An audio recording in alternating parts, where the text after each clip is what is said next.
Hello, I'm Severin Suzuki speaking for ECHO, the Environmental Children's Organization. We're a group of 12 and 13-year-olds trying to make a difference. Vanessa Seti, Morgan Geisler, Michelle Quigg, and me. We've raised all the money to come here ourselves, to come 5,000 miles to tell you adults you must change your ways. Coming up here today, I have no hidden agenda. I am fighting for my future. Losing my future is not like losing an election or a few points on the stock market. I am here to speak for all generations to come. I am here to speak on behalf of the starving children around the world whose cries go unheard.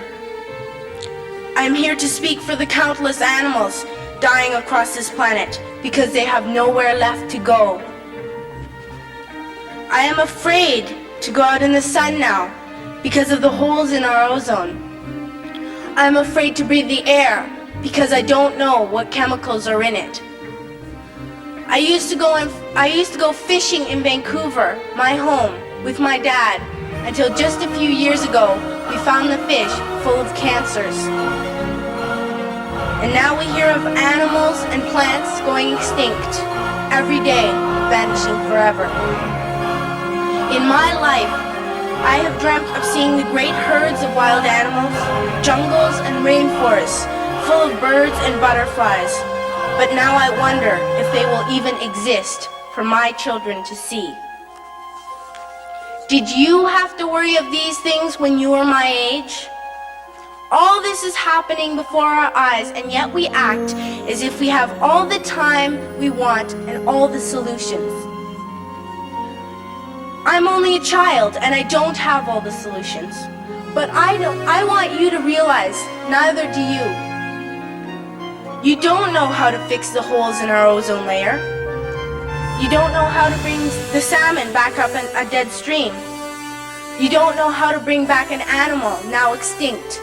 And you can't bring back the forests that once grew where there is now a desert. If you don't know how to fix it, please stop breaking it. Here, you may be delegates of your government, business people, organizers, reporters, or politicians, but really, your mothers and fathers, sisters and brothers, aunts and uncles, and all of you are someone's child.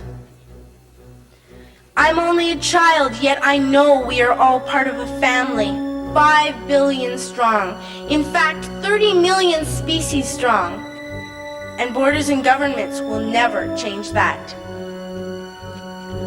I'm only a child, yet I know we are all in this together and should act as one single world towards one single goal. In my anger, I am not blind, and in my fear, I am not afraid of telling the world how I feel. In my country, we make so much waste. We buy and throw away, buy and throw away, buy and throw away, and yet northern countries will not share with the needy. Even when we have more than enough, we are afraid to share. We are afraid to let go of some of our wealth. In Canada, we live the privileged life, with plenty of food, water, and shelter. We have watches, bicycles, computers, and television sets. The list could go on for 2 days. 2 days ago here in Brazil, we were shocked when we spent time with some children living on the streets. This is what one child told us. I wish I was rich. And if I were, I would give all the street children food, clothes, medicines, shelter, and love and affection. If a child on the streets who has nothing is willing to share, why are we who have everything still so greedy? I can't stop thinking that these are children my own age, that it makes a tremendous difference where you are born. That I could be one of those children living in the favelas of Rio. I could be a child starving in Somalia, or a victim of war in the Middle East, or a beggar in India.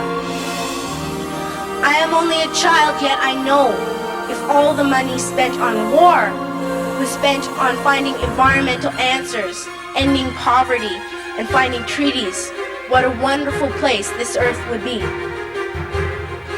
At school, even in kindergarten, you teach us how to behave in the world. You teach us not to fight with others, to work things out, to respect others, to clean up our mess, not to hurt other creatures, to share, not be greedy. Then why do you go out and do the things you tell us not to do? Do not forget why you are attending these conferences, who you're doing this for. We are your own children. You are deciding what kind of a world we are growing up in. Parents should be able to comfort their children by saying, everything's going to be all right. It's not the end of the world, and we're doing the best we can. But I don't think you can say that to us anymore. Are we even on your list of priorities? My dad always says, you are what you do, not what you say. Well, what you do makes me cry at night. You grown-ups say you love us, but I challenge you, please, make your actions reflect your words.